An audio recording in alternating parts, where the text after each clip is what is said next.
और अब देखते हैं खबरें फटाफट अंदाज में।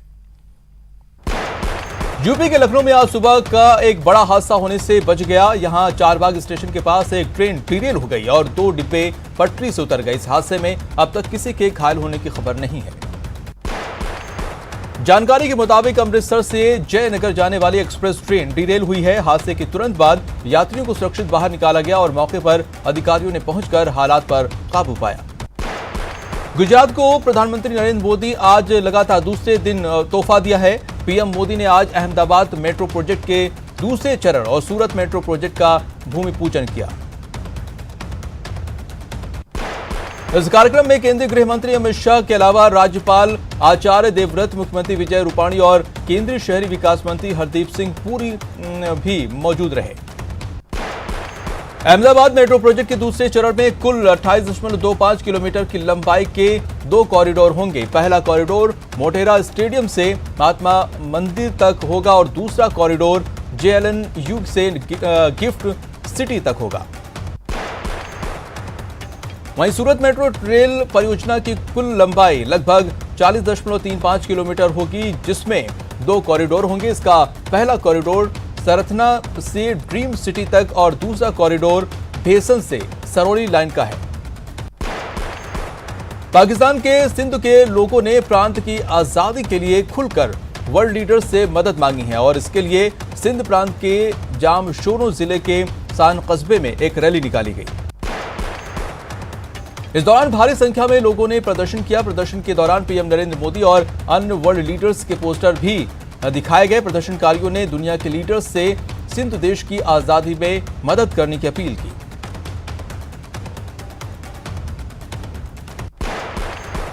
और सड़क सुरक्षा महीने का शुभारंभ हुआ है। परिवहन मंत्री खाचेवास ने इसका शुभारंभ किया है और अब क्या कुछ कह रहे हैं, आइए सुनते हैं।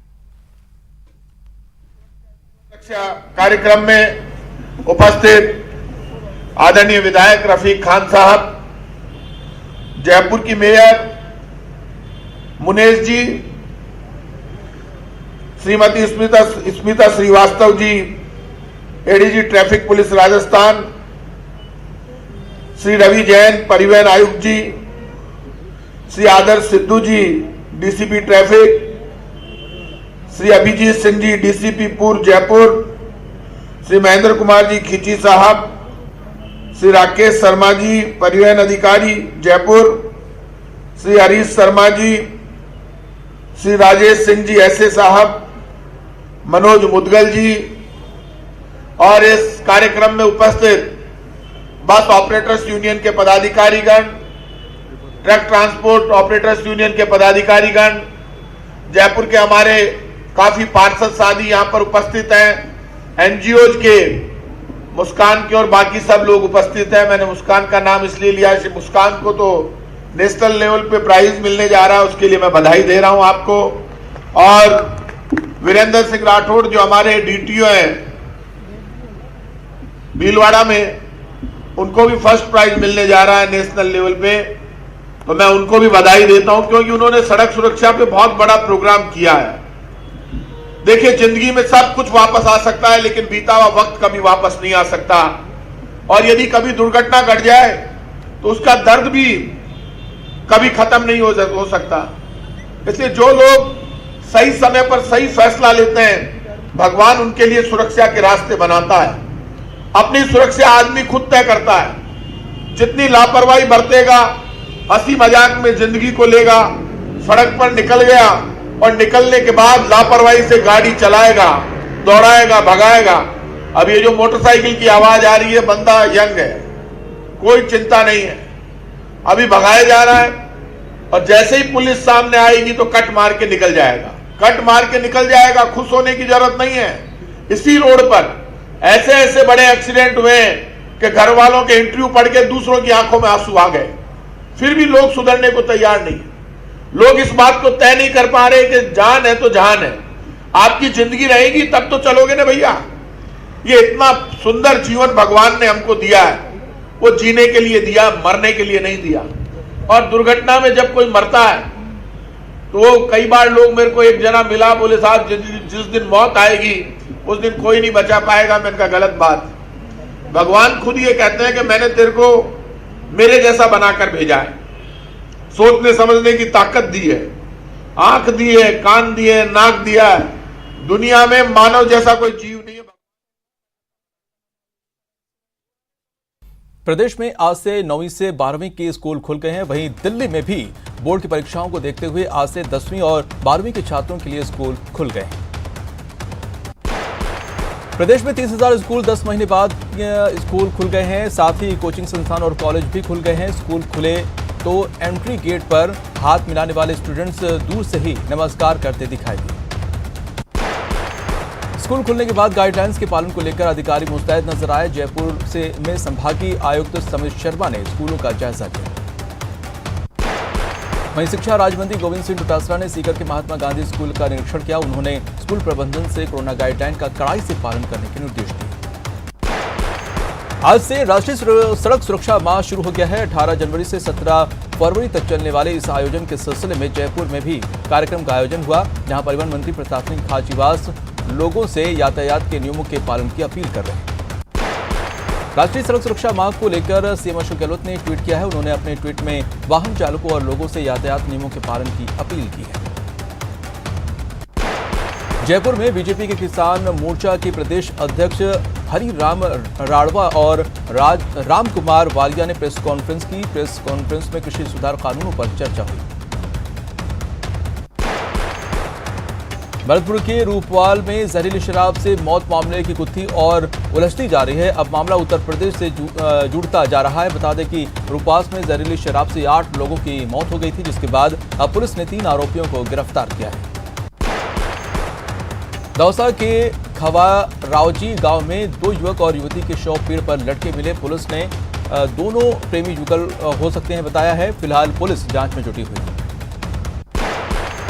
कोटा के कुन्हाड़ी थाना में से पुलिस ने डकैती की योजना बनाते 4 बदमाशों को गिरफ्तार किया, जिनके पास से 4 चाकू, 1 छुरी और लकड़ी के डंडे मिले हैं। श्री गंगानगर के कोतवाली थाना क्षेत्र की पौष कॉलोनी दुर्गा मंदिर में दिन दहाड़े एक बाइक सवार बदमाश ने मासूम बच्ची को पहला फुसलाकर उठाने की कोशिश की, लेकिन सफल नहीं हो पाया। जयपुर पुलिस ने कोकीन के साथ 2 विदेशी युवकों को गिरफ्तार किया है। पकड़े गए दोनों विदेशी नागरिक तंजानिया के रहने वाले हैं और दिल्ली में रहते हैं। दोनों का वीजा साल 2017 में खत्म हो चुका है। और इस वक्त बड़ी खबर आ रही है स्कूल फीस मामले पर। सुनवाई टल गई है। सुप्रीम कोर्ट में मामले की सुनवाई टली है। 25 जनवरी को अगली सुनवाई होगी। कोर्ट ने सरकारी वकील को अर्जी को कॉपी देने के लिए कहा है। राजस्थान हाईकोर्ट के फैसले को सुप्रीम कोर्ट में चुनौती दी गई है। दरअसल हाईकोर्ट ने राजस्थान सरकार द्वारा गत 28 अक्टूबर को लागू की गई सिफारिशों के अनुसार ही निजी स्कूल फीस लेने के पक्ष में फैसला सुनाया था।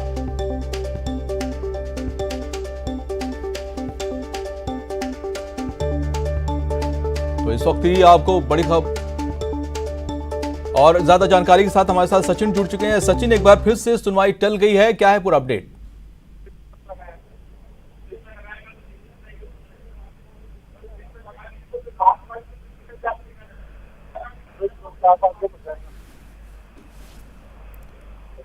सचिन, मेरा सवाल है कि एक बार फिर से ये सुनवाई टल गई है, पूरा अपडेट क्या है?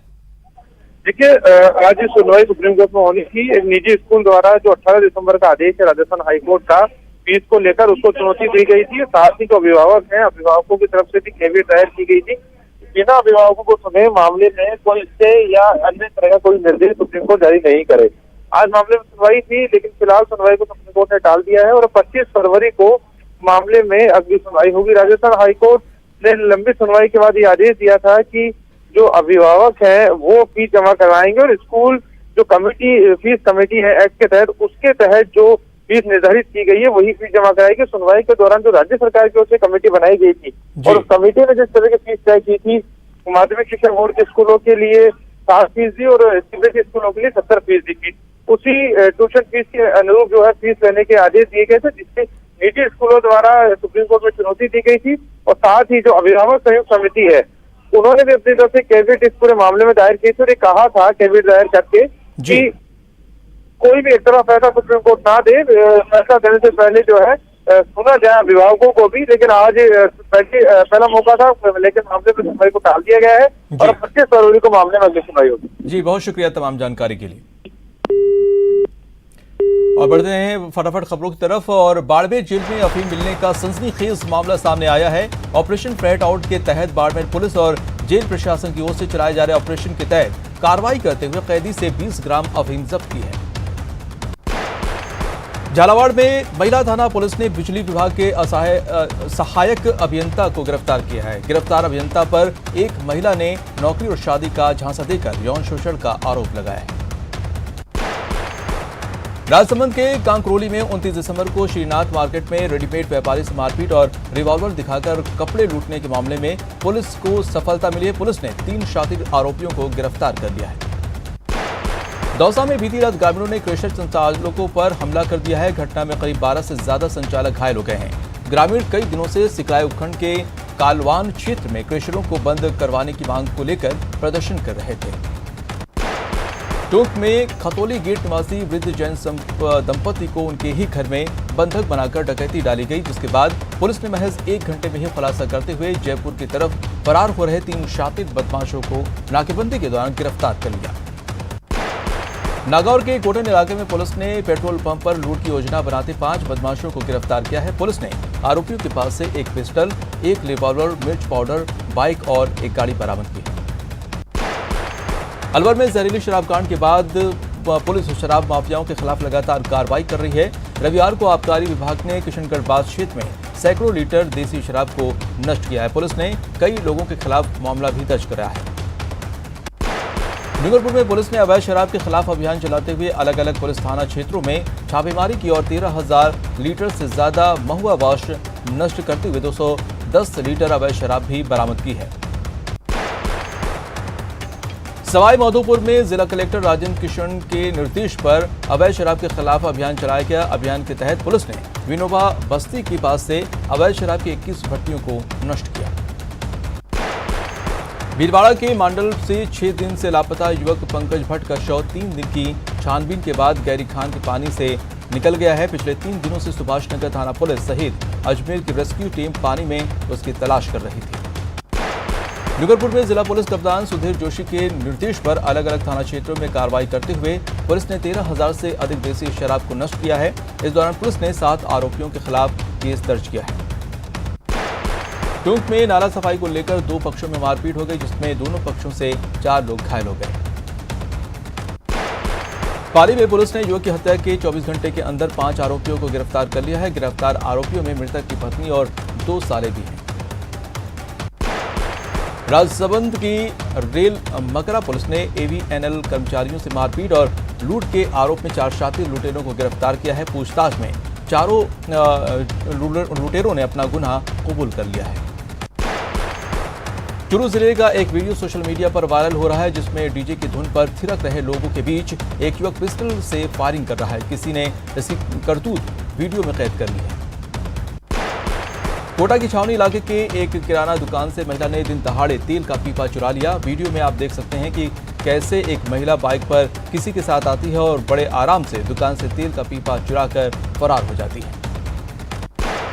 कोटा में चाकूबाजी की वारदात थमने का नाम नहीं ले रही है। आर के पूरब थाना क्षेत्र में उस वक्त हड़कंप मच गया जब मार्बल चौराहे के पास एक युवक पर 3 बदमाशों ने ताबड़तोड़ चाकू से हमला कर दिया। हालांकि स्थानीय लोगों की मुस्तैदी से युवक बाल बाल बच गया। अलवर के बहरोड के बालपुरा गांव में बिजली विभाग की विजिलेंस टीम ने छापेमारी की। टीम ने अवैध रूप से चलाए जा रहे 3 ट्रांसफार्मर जब्त किए हैं। इस दौरान टीम ने 6 लाख का जुर्माना भी वसूला। जैसलमेर में फतेहगढ़ में दुर्लभ प्रजाति का उल्लू मृत मिलने से सनसनी फैल गई। ग्रामीणों ने वन्य जीव संरक्षक को इसकी जानकारी दी, जिस पर इसकी सूचना वन्य चिकित्सक को दी गई। बर्ड फ्लू के खतरे को ध्यान में रखते हुए ग्रामीणों ने मृत उल्लू से दूरी बनाए रखी है। मोदी शहर के त्रिमूर्ति कॉलोनी में एक बिल्ली सूखे कुएं में गिर गई। नगर परिषद और नागरिक सुरक्षा दल के सदस्यों ने कुएं के अंदर जाकर बिल्ली का रेस्क्यू किया। कोटा के सुल्तानपुर थाना के अंतर्गत बगतरी गांव में एक मोर घायल अवस्था में मिला। ग्रामीणों ने मोर को पकड़कर वन विभाग की टीम को सूचित किया। विभाग के मुताबिक मोर के पैर में चाइनीज मांझा उलझा हुआ था। अलवर के जंगल में रविवार को 2 मृत कौवे मिले, जिससे हड़कंप मच गया। मामले की सूचना तुरंत फॉरेस्ट और पशुपालन विभाग को दी गई। इसके बाद टीम ने मृत कौवों को कब्जे में लेकर उनका डिस्पोजल गड्ढा खोदकर करवाया गया।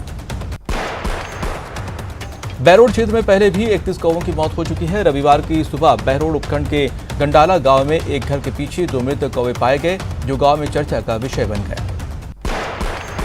कोटा के ग्रामीण इलाके में एक युवक का शव मिलने से सनसनी फैल गई। मृतक की शिनाख्त सातलखेड़ी के रहने वाले रमेश के रूप में हुई है। पुलिस मामले की जांच कर रही है। अजमेर की हाई सिक्योरिटी जेल में कैदियों ने अपनी विभिन्न मांगों को लेकर भूख हड़ताल की है, जिसमें एक कैदी की तबीयत बिगड़ गई, जिसका इलाज जेल में ही चल रहा है। चूरू में सरकारी सिस्टम से लाचार होकर एक पुलिस हेड कांस्टेबल ने स्वैच्छिक सेवानिवृत्ति की मांग की है। पीड़ित हेड कांस्टेबल ने एक मामले की जांच में ऊपर से दबाव बनाकर लाइन हाजिर करने का आरोप लगाया है। श्रीगंगानगर नगर परिषद क्षेत्र के 419 अस्थायी सफाई कर्मियों को 2 महीने से सैलरी नहीं मिली है। सैलरी नहीं मिलने से परेशान सफाई कर्मियों ने कार्य बहिष्कार करने का फैसला किया है। नगर परिषद के 600 से ज्यादा सफाई कर्मी न झाड़ू लगा रहे हैं, न ही कचरा उठा रहे हैं। और फिलहाल वक्त हो चला है छोटे से ब्रेक का, लेकिन ब्रेक पर जाने से पहले आपको बता दें कि कोविड-19 महामारी ने परस्पर निर्भरता की भावना को सुदृढ़ किया है, जिससे कि पूरा देश इस विपत्ति का एकजुट होकर मुकाबला कर सके। वैक्सीनेशन के ऐलान के बाद जरूरत होगी कि हम सभी अपना सर्वश्रेष्ठ योगदान दें, जिससे हम एक साथ वायरस को हराने की तरफ कदम बढ़ा सकें। और नेटवर्क 18 इस मुहिम में हर कदम पर आपके साथ होगा। जब तक सभी सुरक्षित नहीं होते, तब तक कोई सुरक्षित नहीं होगा। इसी सोच के आधार पर हमारे कैंपेन संजीवनी का लक्ष्य ये सुनिश्चित करना है कि वैक्सीन पाना सभी भारतीयों का अधिकार है।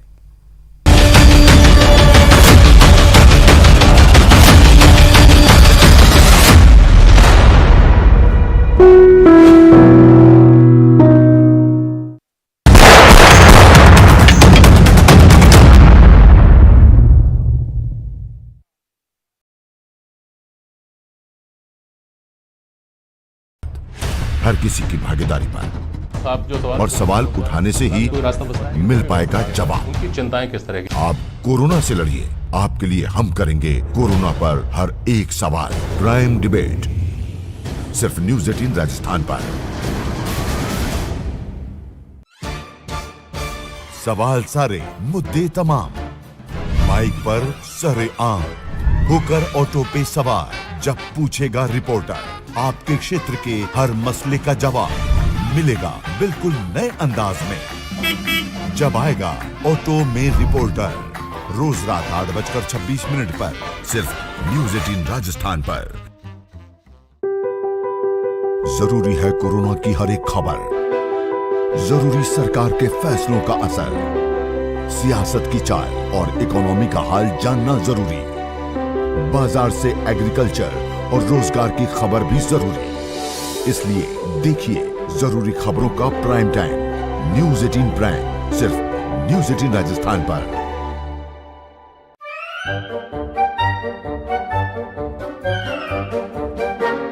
अखबार हुआ ठप, आउटडोर हुआ बेकार, टीवी ही दे रहा है विज्ञापन को तेज रफ्तार। ब्रेक के बाद आपका स्वागत है। कुछ और अहम खबरें फटाफट अंदाज में। चूरू के सुजानगढ़ में अखिल भारतीय किसान संघर्ष समन्वय समिति की ओर से 33 दिनों से धरना जारी है। किसान तीनों कृषि कानूनों को वापस लेने की मांग कर रहे हैं। बाड़मेर में राष्ट्रीय किसान मोर्चा पिछले 7 दिन से कृषि कानूनों के विरोध में जिला मुख्यालय पर धरना दे रहे हैं। मोर्चा के बैनर तले राष्ट्रपति के नाम जिला कलेक्टर के मार्फत ज्ञापन सौंपा। बहुजन क्रांति मोर्चा के प्रदेश संयोजक मोतीराम मेनसा के नेतृत्व में ज्ञापन सौंपा गया। करौली में मंडल थाने पर तैनात पुलिसकर्मियों पर फरियादियों ने अभद्रता का आरोप लगाया है, जिस पर आरोपियों ने पुलिसकर्मियों पर कार्रवाई की मांग की है और इसको लेकर सरपंच ने थाने के बाहर धरना दिया। सवाई माधोपुर जिले के रणथंभौर स्थित गणेश धाम पर सिंपल फाउंडेशन की ओर से सवाई माधो सिंह प्रथम की प्रतिमा के सामने पुष्पांजलि कार्यक्रम का आयोजन किया गया। करौली में चंबल का पानी पांचना नदी में लाने की मांग को लेकर सौर समाज की महापंचायत हुई। महापंचायत को विजय बंसला ने संबोधित किया। राजसमंद में होने वाले नगर परिषद चुनाव को लेकर तैयारियां शुरू हो चुकी हैं और परिषद का पूर्व कार्यकाल समाप्त हो चुका है। झालावाड़ नगर परिषद चुनाव के मतदान से पहले ही कांग्रेस में असंतोष के स्वर उठने लगे हैं। नगर परिषद में कांग्रेस के पार्षद रहे 9 कार्यकर्ताओं ने एक निजी होटल में प्रेस वार्ता कर झालावाड़ नगर परिषद चुनाव में कांग्रेस की टिकट वितरण व्यवस्था पर रोष जताया। नगर परिषद चुनाव के लिए कांग्रेस के पर्यवेक्षक अनूप ठाकुर पर आरएसएस के लोगों को टिकट देने का आरोप लगाया है। तो साथ ही इस दौरान उन्होंने कहा है कि इस चुनाव में निष्ठावान कांग्रेस कार्यकर्ताओं को दरकिनार कर ऐसे लोगों को टिकट दिए जिनका कांग्रेस की रीति नीति से कोई नाता और विश्वास नहीं। बूंदी में होने वाले नगर निकाय को लेकर पीठासीन अधिकारी और मतदान अधिकारियों को प्रशिक्षित किया गया। जिला निर्वाचन अधिकारी ने बताया कि निकाय चुनाव आगामी 28 जनवरी को होंगे। इसके लिए तैयारी पूरी कर ली गई है। प्रतापगढ़ नगर परिषद चुनाव में नामांकन पत्रों की जांच के बाद अब 40 वार्डों के लिए 112 उम्मीदवार मैदान में हैं। 40 नामांकन जांच के बाद रद्द किए गए हैं। कोटा में 2 दिन से चल रहा राष्ट्रीय किसान संगठन का आवासीय प्रशिक्षण शिविर समाप्त हो गया है। अल्पसंख्यक विभाग के निदेशक रविवार को झुंझुनू दौरे पर रहे। विभाग के निदेशक जमील अहमद कुरैशी ने एक निजी कार्यक्रम में शामिल होने आए थे। मौके पर उन्होंने शहर में अल्पसंख्यक बालिकाओं के लिए छात्रावास निर्माण की बात कही। रेल यात्रा को सुगम बनाने के लिए एनडब्ल्यूआर ने रेल मदद नामक एक मोबाइल ऐप जारी किया है। इस ऐप की मदद से रेल यात्री अपनी शिकायतें, पूछताछ और सहायता संबंधित लाभ उठा सकते हैं। पूर्व संसदीय सचिव जितेंद्र गोठवाल सवाईमाधोपुर पहुंचे। संसदीय सचिव बाद के हमले में मृत युवक के परिजनों से मिलने के लिए पहुंचे थे। चूरू में होने वाले निकाय चुनाव को लेकर जिला कलेक्टर ने व्यवस्थाओं का जायजा लिया। जिला कलेक्टर ने मतदान दलों की रवानगी स्थल और मतगणना स्थल का निरीक्षण किया। भरतपुर के कामा में किसान संवाद कार्यक्रम का आयोजन किया गया। इस दौरान कांग्रेस विधायक जाहिदा खान ने कहा है कि नए कृषि कानून किसान विरोधी हैं। कोटा उत्तर नगर निगम के वार्ड नंबर 15 और 40 के बीच से गुजर रहे बरसाती नाले पर लगातार भूमाफिया अवैध कब्जा कर रहे हैं। शौर्य क्लब और जोधपुर ओलंपिक संघ की ओर से जेएनवीयू ऑफिस के सामने स्वामी विवेकानंद स्मारक स्थल पर पौधारोपण और श्रमदान कार्यक्रम आयोजित किया गया। भरतपुर के तिलक नगर कॉलोनी में जलभराव की समस्या से लोग परेशान हैं। कॉलोनी में नालियां नहीं होने से घरों का पानी सड़क पर आ जाता है। शौर्य क्लब और जोधपुर ओलंपिक संघ की ओर से जेएनवीयू ऑफिस के सामने स्वामी विवेकानंद स्मारक स्थल पर पौधारोपण किया गया। भरतपुर के नगर निगम आयुक्त राजेश गोयल ने परकोटा इलाके के हालात का जायजा लिया। उन्होंने लोगों को भरोसा दिलाया कि वो राज्य सरकार से जल्द पट्टा जारी करने की सिफारिश करेंगे। देश में पिछले 24 घंटे में 13,788 नए केस सामने आए हैं। इसके साथ ही देश में कोरोना मरीजों का आंकड़ा 1,05,71,000 को पार कर गया है। वहीं पिछले 24 घंटे में कोरोना से 145 लोगों की मौत हुई, जिसके बाद कोरोना से मौत का आंकड़ा 1,52,419 हो गया है। 24 घंटे में देश में कुल 14,457 मरीज ठीक हुए हैं। इसके साथ ही रिकवर हुए मरीजों की संख्या 1,02,11,000 को पार कर गई है। कोटा में 37 नए कोरोना मरीज सामने आए हैं। सीएमएचओ डॉक्टर भूपेंद्र सिंह ने 37 लोगों के कोरोना पॉजिटिव होने की पुष्टि की है। श्रीगंगानगर में सर्दी का कहर थमने का नाम नहीं ले रहा है। यहां हाड़ कपाती ठंड ने लोगों की धुजी छुड़ा दी है। भरतपुर में कोहरे और सर्द हवाओं ने जनजीवन अस्त व्यस्त कर दिया है। यहां सुबह से ही घना कोहरा छाया हुआ है। बोधगया के महाबोधि मंदिर में 10 दिनों तक चलने वाली निगमा मोनलम चेनमो पूजा शुरू हो गई है। सूरत के व्यवसायी गोविंद ढोलकिया ने अयोध्या में राम मंदिर निर्माण के लिए 11 करोड़ रुपए का चंदा दिया है। अलवर में राम मंदिर निर्माण समिति ने जिला समिति के सदस्यों के नामों की घोषणा की। इस दौरान डाटा को जिला समिति का अध्यक्ष बनाया गया है। सवाईमाधोपुर में राम मंदिर निर्माण के लिए निधि समर्पण अभियान का शुभारंभ किया गया। अभियान की शुरुआत से पूर्व एक कार्यक्रम का आयोजन किया गया।